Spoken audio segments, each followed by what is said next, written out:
All right, people. This is the moment that you have all been waiting for. It's time to talk about India, Kashmir, and Pakistan.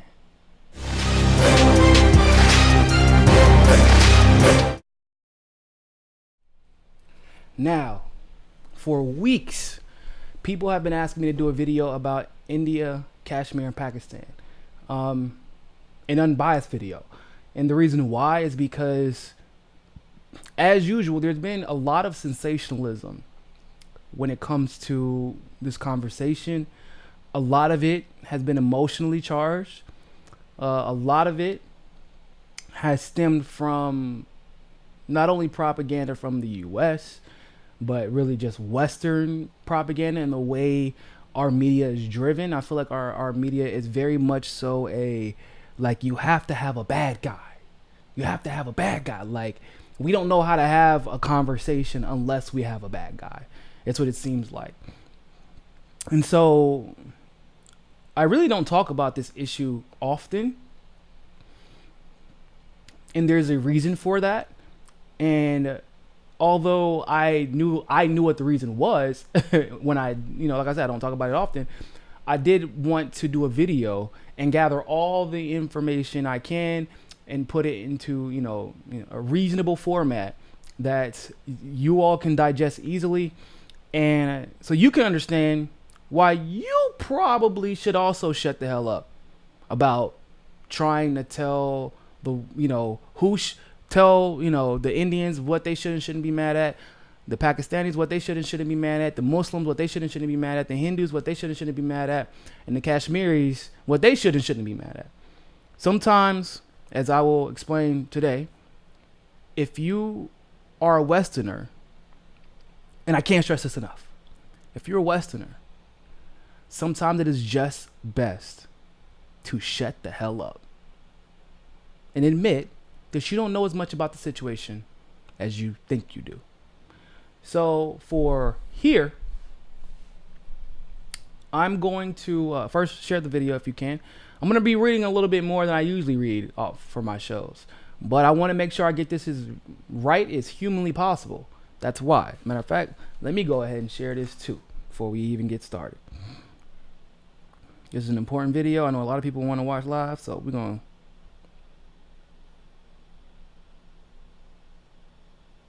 And make sure y'all stay tuned in because the Convo Couch is coming on next. All right. Give me a second. I'm just sharing this to Twitter because people are telling me they didn't get a notification. Boom. All right. So, whoo. All right. Let's start digging. I'm gonna try to make this as quick as possible. Okay, we're gonna try to keep it between 10 and 15 minutes. So I'm gonna breeze through this. Where did this all start? Where does this all start? So, India was huge. Under Great Britain, India was massive. However, there had always been like a little bit of religious tension in India.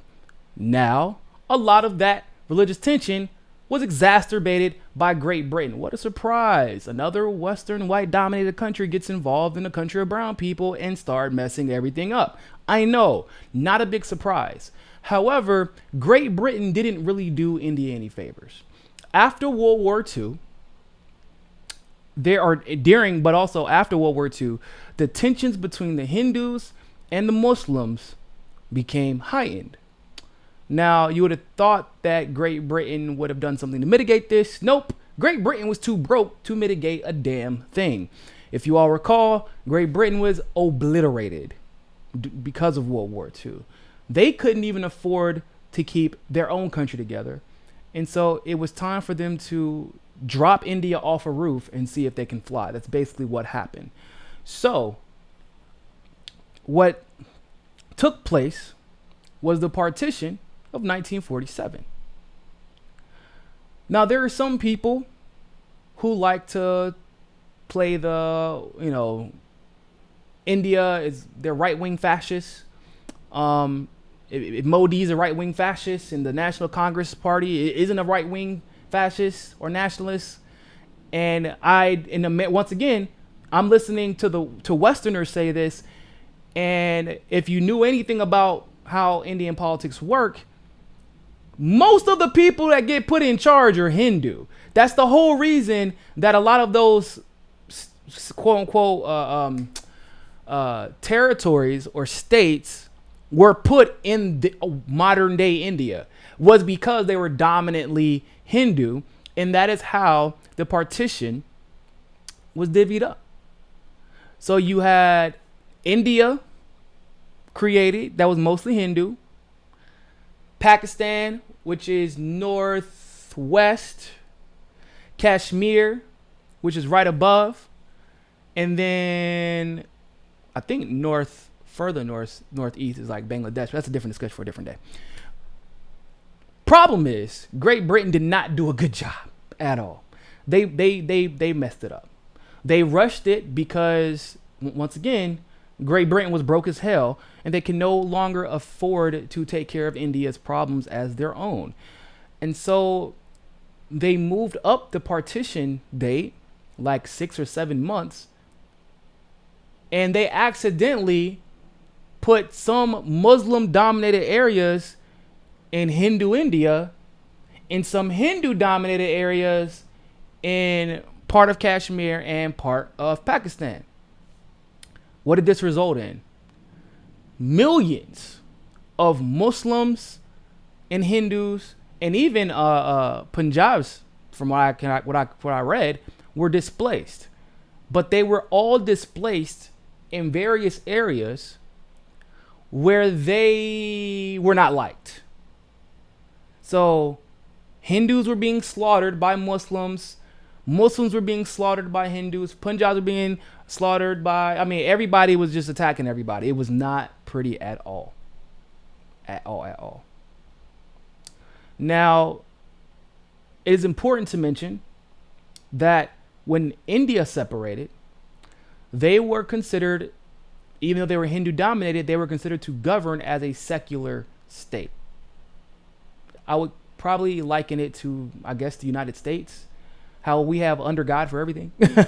We're not Christian, but we govern quote unquote secularly, but we're basically Christian guided, I guess is the word. Pakistan was not, though. Pakistan governed using Islamic law. And it was Muslim dominated, and they had their own way of doing things. Cool. So now we got past that part. At this point, both sides had been subjected to a lot of propaganda about each other. India, of course, told every Muslim, this is generally speaking.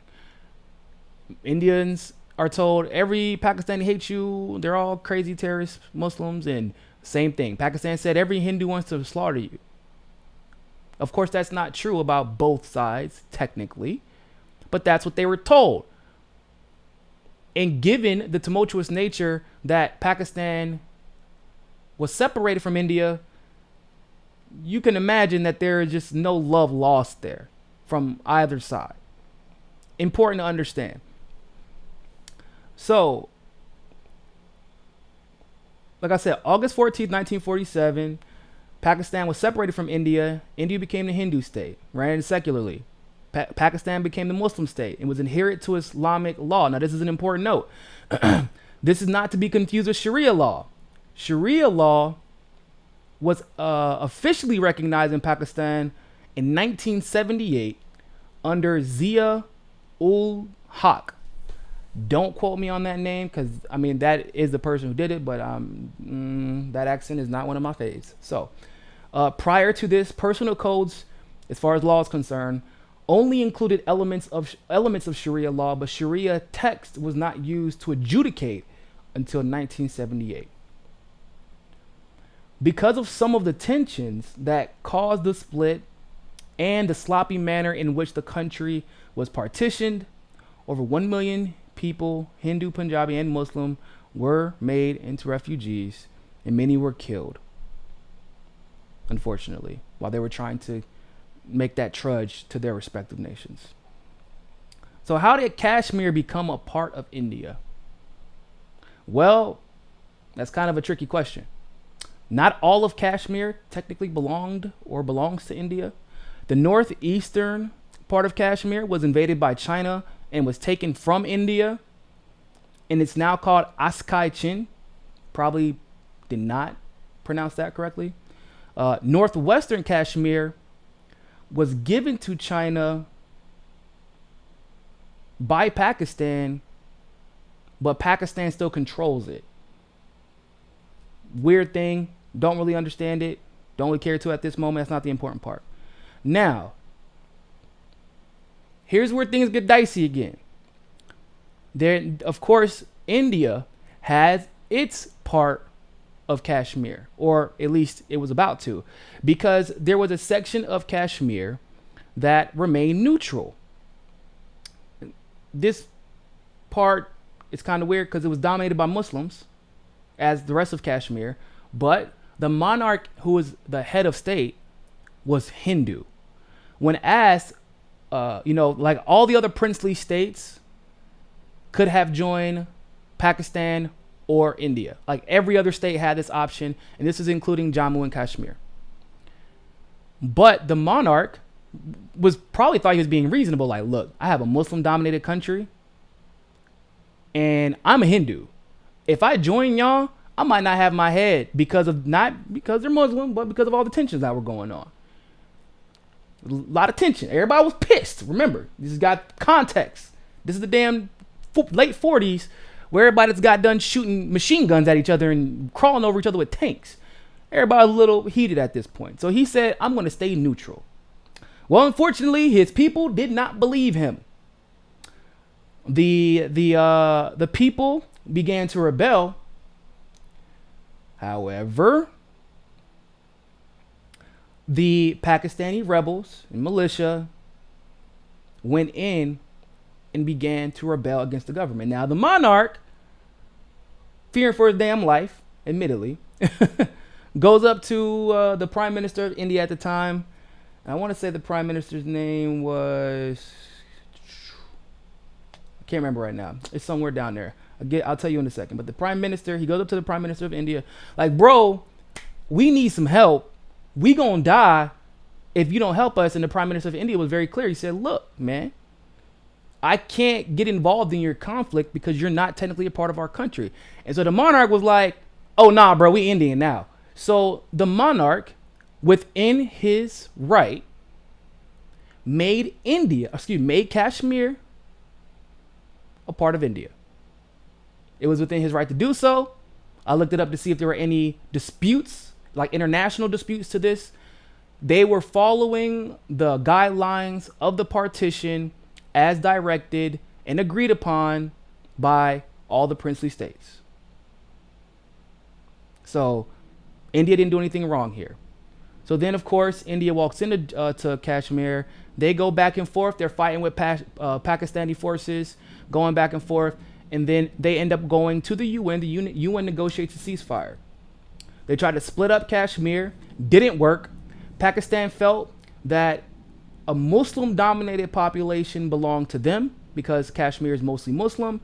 And India made the case that the Hindu monarch, which I just described to you, gave them Kashmir. So according to the stipulations set up by the partition agreement, Kashmir, at least that part of Kashmir, did rightfully belong to India. Now, somewhere in between this, Article 370 is put in place, and I'm going to get to that in a second. But I still got to finish the background information so you understand, so you can understand what Article 370 means. So, Kashmir had an election in 1987. However, it was considered to be rigged. It was considered to be rigged by the pro-India party, who ultimately won the election. I don't know all the facts surrounding that. It's just quote unquote widely agreed. I'm always skeptical about that general phrasing. Oh, it's widely agreed, but maybe it was. I don't know. But let's just accept it as a fact for now, unless somebody wants to dispute that later in the comment section. I'm more than happy to hear your side. The Kashmiris felt that their voices were being silenced, and they took to the streets. India met these protesters with harsh resistance.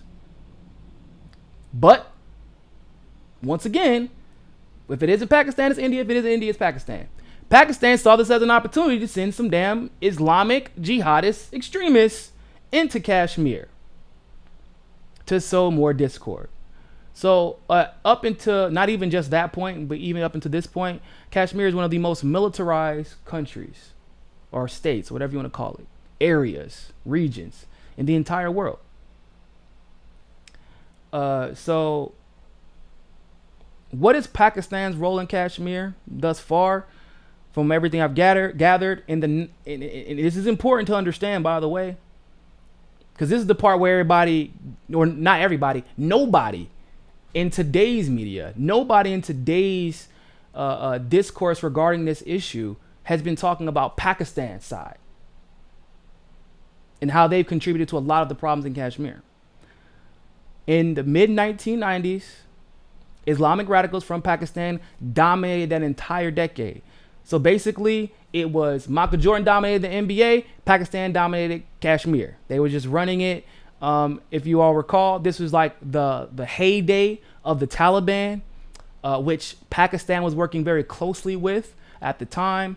The extremists began getting bold, and they actually started carrying out terrorist attacks inside of Kashmir, but also outside of Kashmir, one of which was carried out in New Delhi.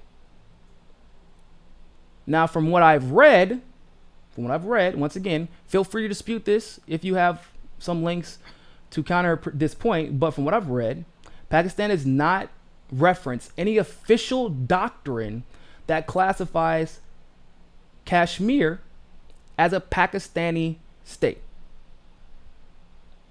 You get what I'm saying? So in other words, the monarch, I've already explained this, but if you're just now tuning in, the monarch gave Kashmir to India.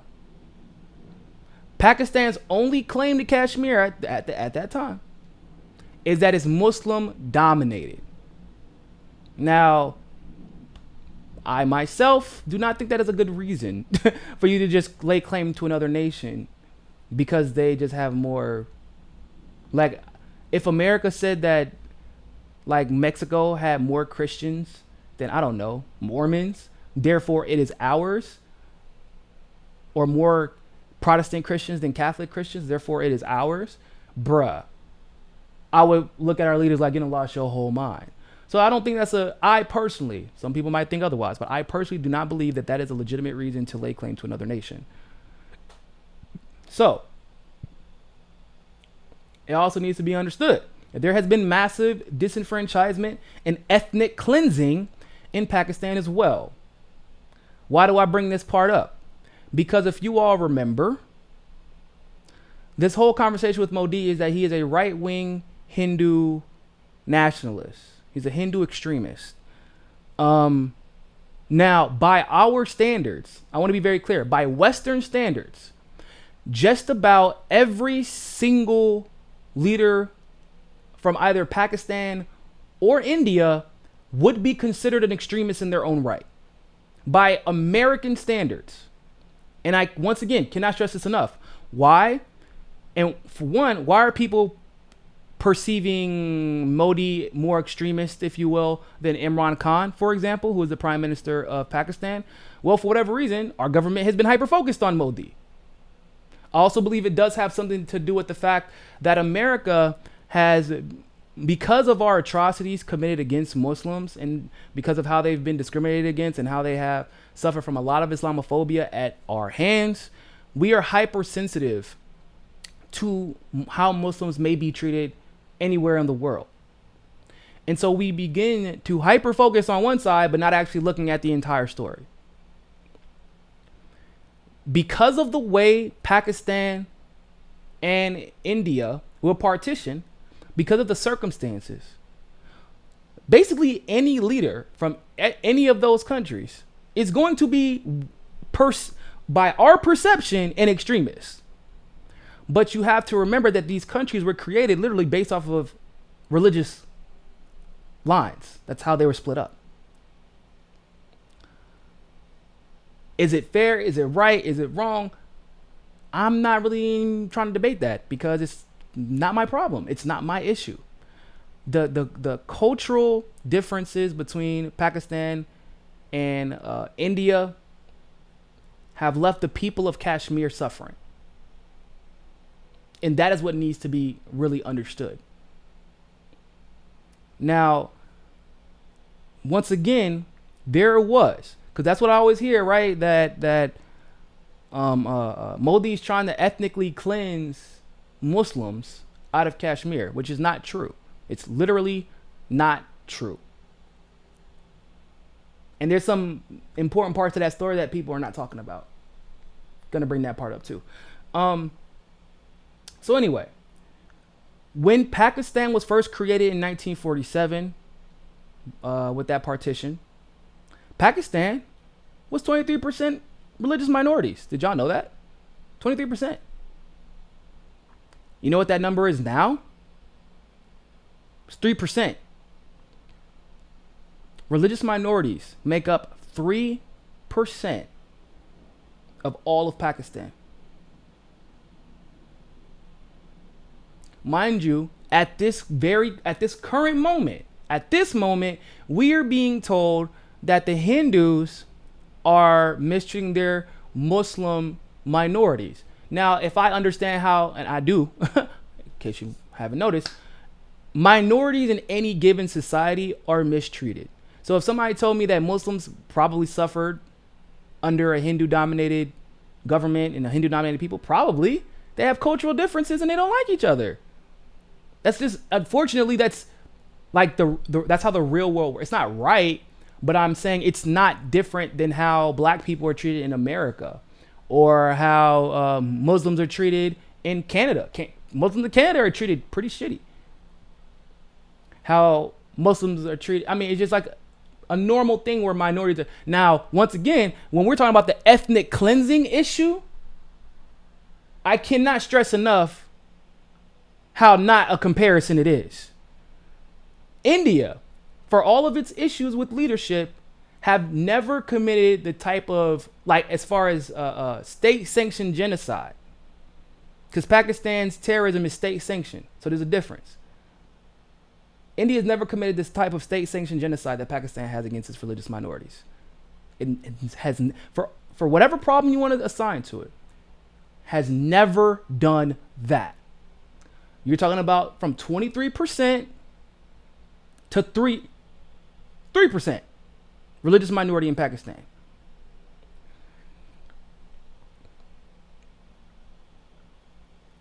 So, excuse me, I'm going to mispronounce his name. Khawaja Nazimuddin, the second prime minister of Pakistan, stated, "I do not agree that religion is a private affair of the individual, nor do I agree that in an Islamic state, every citizen has identical rights, no matter what caste, creed, or faith he may be. In other words, he is literally telling you in his state, because it is Islamic, this is not my words, these are his. He's saying in Pakistan, because it is Islamic, he believes that not all citizens are created equal and not all people should enjoy equal rights. He said that. Grand scheme, once again, it matters, and I'll explain why. So, continuing. And in Imran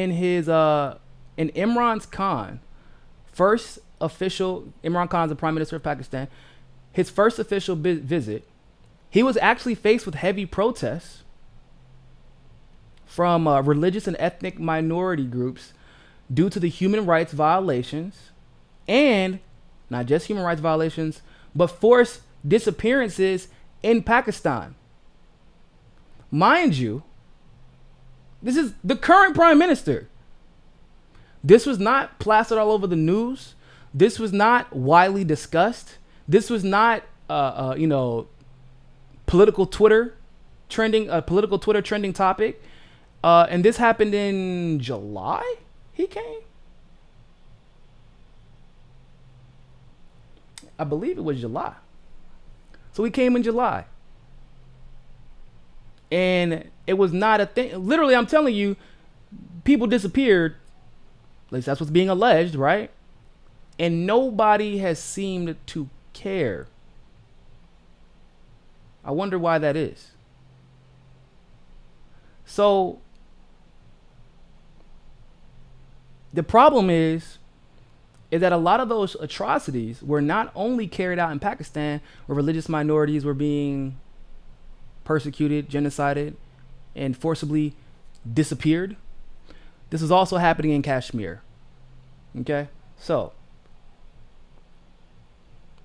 now I want to get down to the, really quick before I continue. Thanks, Shuff Momo. Thanks, Niko. I knew there was more to this issue. Everyone's dragging Tulsi for being friendly with Modi. Yeah, and it's funny to me that all of a sudden Modi is a topic of conversation. Like I said, the reason I ended up looking more into this than I had initially looked into it was specifically because I'm like, the liberals loved Modi. The liberals, they were fawning over Modi. It was Obama and his administration who gave Modi his visa after the GOP revoked it. So, like, of course, I was like immediately suspicious. And then, coincidentally enough, as Tulsi enters the race, now this issue, the issue of Modi is like getting wall-to-wall coverage. Even from independent sources that have never talked about the issues in Kashmir.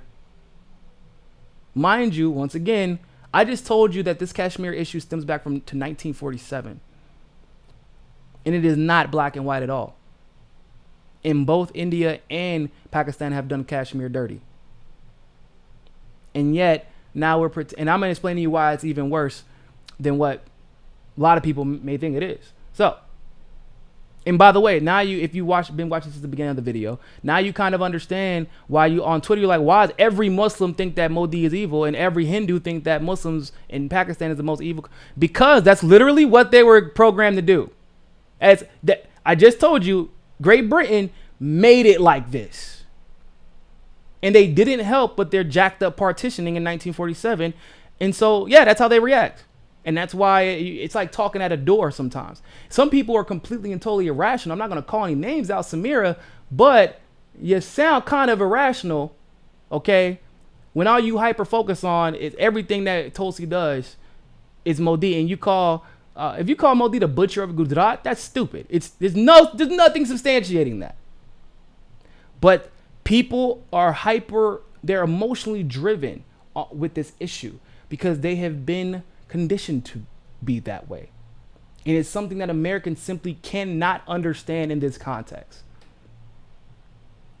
So here comes the fun part. Article 370. Remember when Modi, quote unquote, I say quote unquote because everybody act like Modi unilaterally got rid of Article 370. That actually was not the case. It was not the case. So what is Article 370? How did it get revoked? When was it put in place? And what does it mean for Kashmir? So Article 370 and India's new quote unquote crackdown on Kashmir. This is an article that gave Kashmir special status. Remember when I told you all that the monarch made a deal with India's prime minister at the time? That was the deal. We'll be part of India, but can we get special status? Like to do whatever we want to do still. And we're part of India, but not really. Like we're part of y'all. So our problems are still y'all's, but we still want to be able to govern and run our economy the way we want to. That was the special status. Now, this was always supposed to be temporary. Article 3, I cannot stress this enough. Article 370 was supposed to be temporary. Always. It was put in place to make sure that the negotiations for the ceasefire went smoothly during that first Indo-Pakistan war, beef in Kashmir in the late 1940s. So, many are claiming that this was a unilateral fascist decision. To be quite frank, bruh, and I'm not trying to, like I said, the pain of the Kashmiris are real. But it started before 370 was revoked. The emotions on both sides are real because they've been conditioned to be that real. But when I tell you, I cannot stress enough, if you call Modi a fascist because Article 370 was revoked, you're a liar, and you might kind of not have done any research on the issue. I don't know if it's on accident or on purpose, but it's true. What I'm saying is true. What you're saying is a lie. Here's why. There was a resolution voted on in Congress, and Congress approved the resolution. The resolution was what revoked Article 370. Now, obviously, the natural question is, well, why was it so unanimously approved? And the real question, in my humble opinion, is what the hell took so long? Why, like, what was it that finally made it happen? Which both are good questions. I'll try to answer them here. There was some problems with Article 370 that nobody wants to discuss. Everybody says he's a fascist for revoking 370, and that's the end of the story. Why is it the end of the story? Have any of you asked that? Why is it the end of the story? Because it's not. Here's some problems with Article 370, which also begs the question, is Modi really all that fascist? Because this is why Article 370 was revoked. Women could not marry outside of their nationality and retain their ability to pass down their land or inheritance to their children. So if a woman married outside of Islam or their nationality of Kashmiri, they could not pass down their family's land to their children. They would lose all inheritance. If you were not Kashmiri, this is all under Article 370, you could not own land in Kashmir.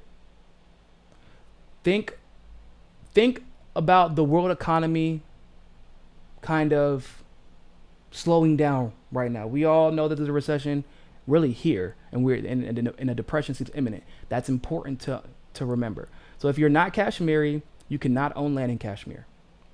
It was also said to concentrate. It was also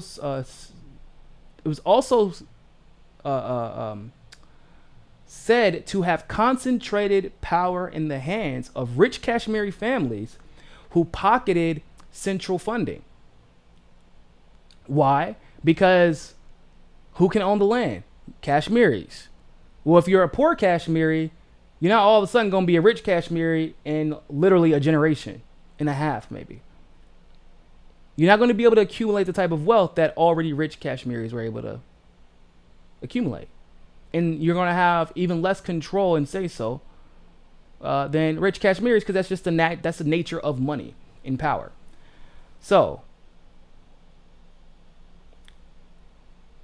the Article 370 also allowed them to govern civil rights differently than secular India, which resulted in regular violations of civil rights of women and the LGBTQ community. For example, India decriminalized homosexuality, but because Kashmir had special classification, homosexuality was still made illegal in Kashmir despite being an official part of India.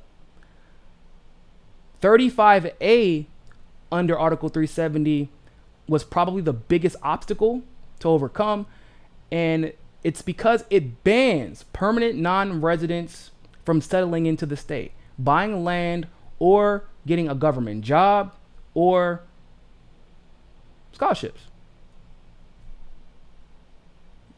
So all that has a role to play in why Modi, and once again, cannot stress this enough, Congress voted to revoke the temporary status of Article 370. I don't know how, it wasn't a fascist move. It wasn't a fascist move. I don't know, some people dislike the BJP, some people dislike, a lot of people dislike the BJP, a lot of people dislike the RSS, and for them to both be universally hated and universally loved, supposedly, the BJP won. Say what you want to. It's like, I don't like the GOP here in the States, but the GOP won. So if something gets done By vote, I can't say Trump is a fascist because something is done by vote. I can say I don't like what is being done. I can say that I don't agree with the decision that was made. But I can't, no matter how much I dislike Trump, say that Trump is a fascist because Congress voted on something. That's not how it works. It's sensationalism and it's hyperbole. So this was Modi's reason for revoking Article 370. People were being deprived of human rights, like I said before. They wanted to help India development of the nation of Kashmir and the youth development as well. The people of Jammu and Kashmir can now elect their own chief minister and will be able to choose their representatives. Right now, they're under governor's rule since 2018, so all actions had been centralized with India's head government. And there's a reason for that too, because Pakistan just couldn't stop sending fucking suicide bombers to Kashmir. So that's one of the reasons why Kashmir got put under governor's rule, which once again, cannot stress enough. Technically speaking, you can say whatever you want to. You can talk about how much you like it or dislike it. The facts, the historical facts say Kashmir belongs to India. The doctrine, the documents, everything says Kashmir belongs to India, and Pakistan's only claim to Kashmir is literally, well, they're dominated by Muslims, so therefore it should be part of Pakistan. That's not a reason for you to get a fucking state. I'm sorry. That's not how it works. So now Kashmir will officially receive all employment benefits given by India's government. Now, I want to be clear. It needs to be understood why people are saying there are quote unquote human rights violations in Kashmir since India moved in and put a crackdown. I want to be very clear about something. Let's be. Remember how I said that Kashmir is one of the most highly militarized areas in the country? That didn't just start when Article 370 got revoked. It did not start because Article 370 got revoked. It's been that way. And it's been that way because of both India and Pakistan. It was that way. It was and has been that way under Modi, but it has also been that way under the National Congress parties with Prime Minister Singh.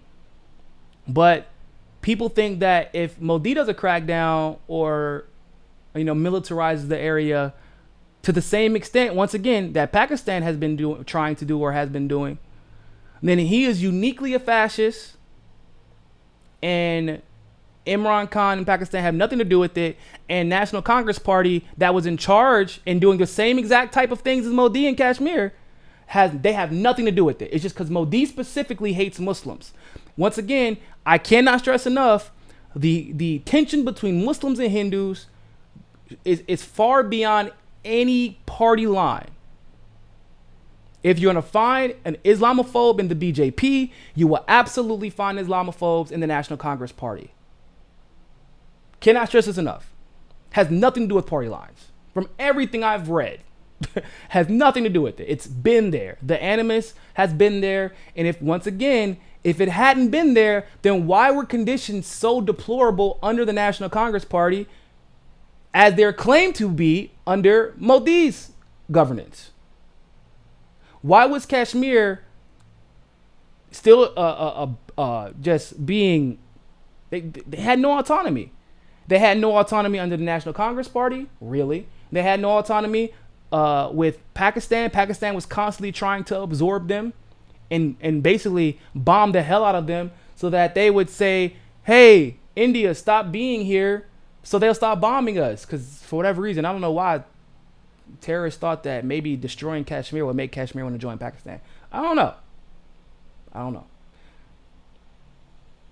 But these issues laid out that I just talked about, these issues cause an issue for Kashmir, not only as human rights are concerned, but as far as their economic growth was concerned. Because Kashmir's economy is directly tied to India, it is technically India's problem. This is also the part that is never really discussed. I only have a little bit longer, so I'm going to speed through this, but this is the part that's never discussed. Because Kashmir's economy is tied to India, it is India's problem. In fact, Kashmir has received a lot of money from India because it is India's problem. It's India's country. Or excuse me, it's India's state still. Like I've been saying. The most notable contribution that India made directly into Kashmir was an $812 million grant, which is the largest grant that India had handed out that year. In July, tensions ramped up as a Pakistani-based terrorist group was allegedly planning a terrorist attack. This is July this year. Okay, so the terrorist attacks were actually increasing. Now, Imran Khan said himself. Matter of fact, where was that date at? I want to be clear. July 24th, bruh, 2019. Imran Khan said himself, there are between 30,000 and 40,000 terrorist organizations accounted for in Pakistan that have been fighting very hard in Kashmir. What does that do? That destabilizes the environment. It destabilizes Kashmir. And when Kashmir is destabilized, it has a direct effect on the economy of India. India, as it should be, is Modi's only concern. He don't give a shit about you. He don't give a shit about me. He don't give a shit about Trump. He don't give a shit about Obama. He don't give a shit about Tulsi. I mean, he does because Tulsi's Hindu and they have that little thing going on. Like, you know, it's solidarity type of situation. But it cannot be stressed enough. Modi's primary concern is India.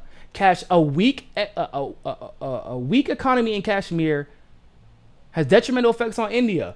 If Kashmir is constantly being bombed by Pakistani terrorists, how are you going to build the economy?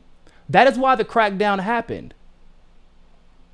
They did a temporary crackdown, martial law, because, well, you just revoked Article 370, in which a lot of Muslims, they, you know, it's kind of a thing. They like Sharia law.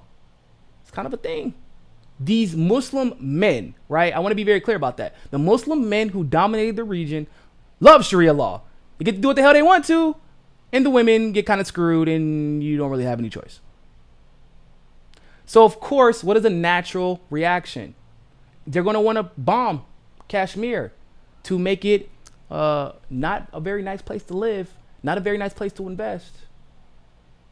And so that's why India had to crack down. They didn't want people getting bombed for that decision.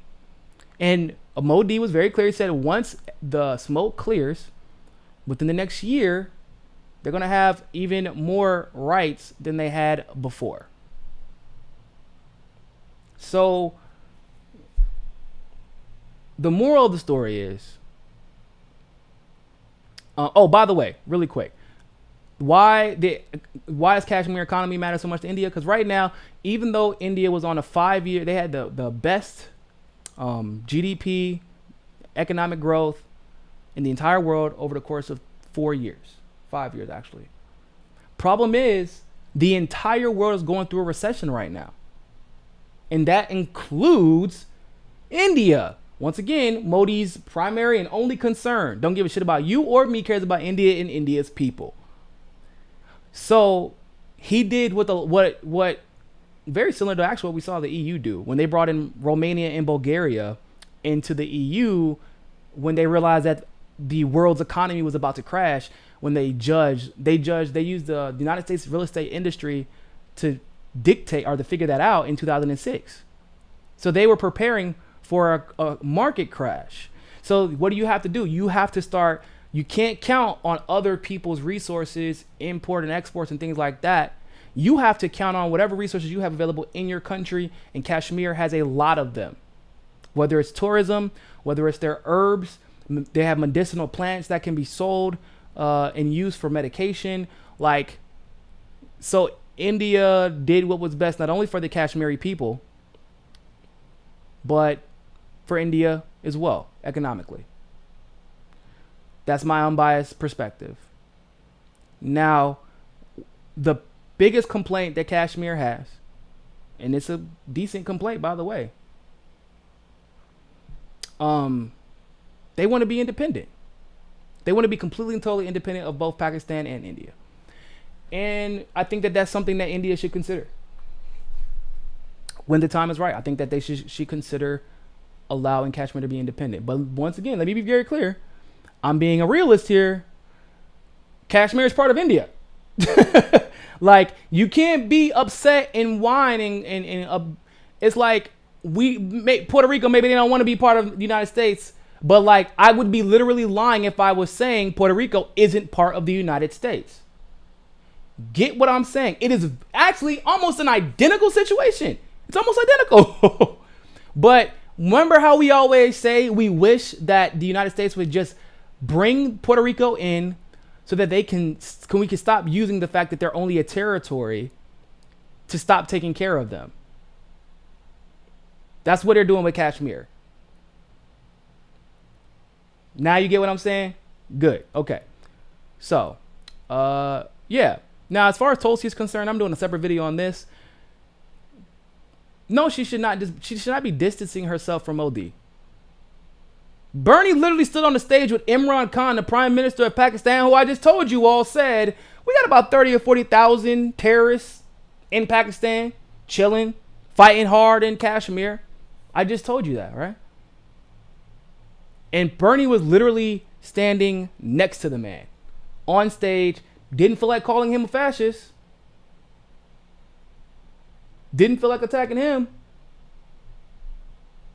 But people are demanding, and mind you, this is the guy with a bunch of terrorists in this country.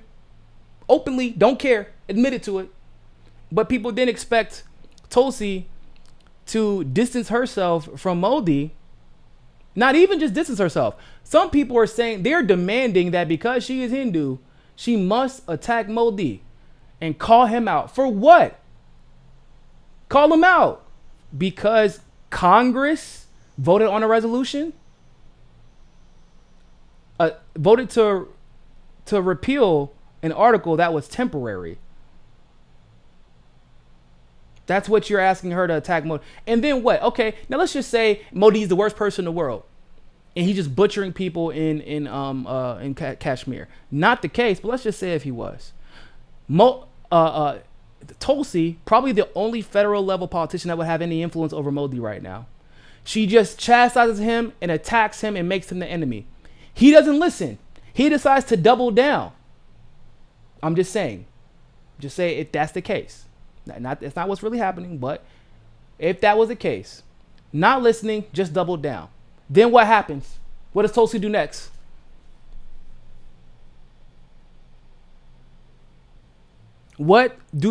If you're saying she needs to attack Modi, because that's what fucking Americans, they just feel like they have to be the damn superhero in everybody else's international affairs. Sometimes, just shut the fuck up. You don't know what you're talking about. You don't know. You don't, like, y'all live in this false dichotomy of good, evil, that's it. That's not how international relations work. It's much more complicated than that. So if Tulsi just started attacking Modi, like Bernie is doing, unfortunately, if he was committing human rights atrocities, how would she then be able to negotiate him from not committing anymore? So what are you going to say? Oh, we could put sanctions on him. I knew you would say that, because that would hurt the Muslim minority that you are claiming to care about so much more than it would hurt India. So now what? Now the best bargaining tool, which is Tulsi, that you would have to stop the supposed atrocities that you are claiming Modi is committing in Kashmir, you just toss out the window because you want to feel all good and warm and fuzzy and gushy inside, rather than thinking realistically and diplomatically. So let me go ahead and check out some of these super chats. Manny, thanks for the super chat. As a black man, why should I care more about Kashmir than the police state we live under now? Why does Kashmir matter more than stopping us from bombing black and brown majority countries worldwide? I agree. And I would say that most of the world does not care about Kashmir. It's not a good thing, by the way. I think we should be more cognizant of foreign policy because we can always look at how we apply foreign policy abroad to how we are being treated here. But I agree, like we can't pretend. I don't like when the white knights try and pretend like they care so much about a given people. But I just told you. Well, I don't know, man. You might not have been here, but I just said Pakistan. They say that Hindus in India are unique somehow. That they just crushed the religious minority there. That's not the case.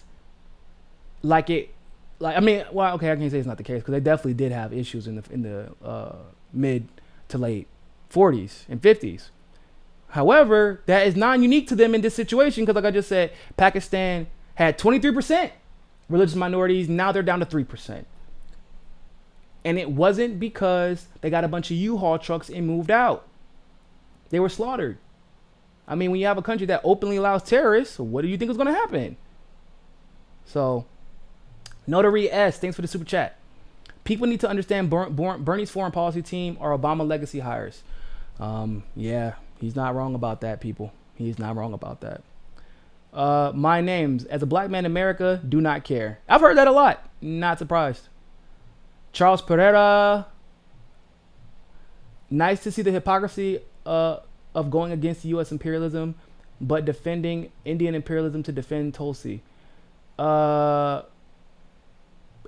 Indian imperialism, you must have clearly missed the whole segment. There's literally, when I tell you, there is literally nothing imperialist about what is happening right now. There is nothing imperialist about what is happening right now. The only thing imperialist that happened was in the late 40s, if you want to make that claim.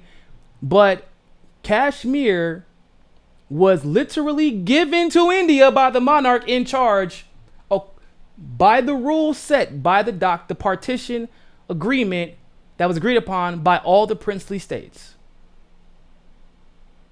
This has nothing to do with imperialism. This is just media spin and sensationalism. If you disagree with the way that it's being done, that's a whole different discussion.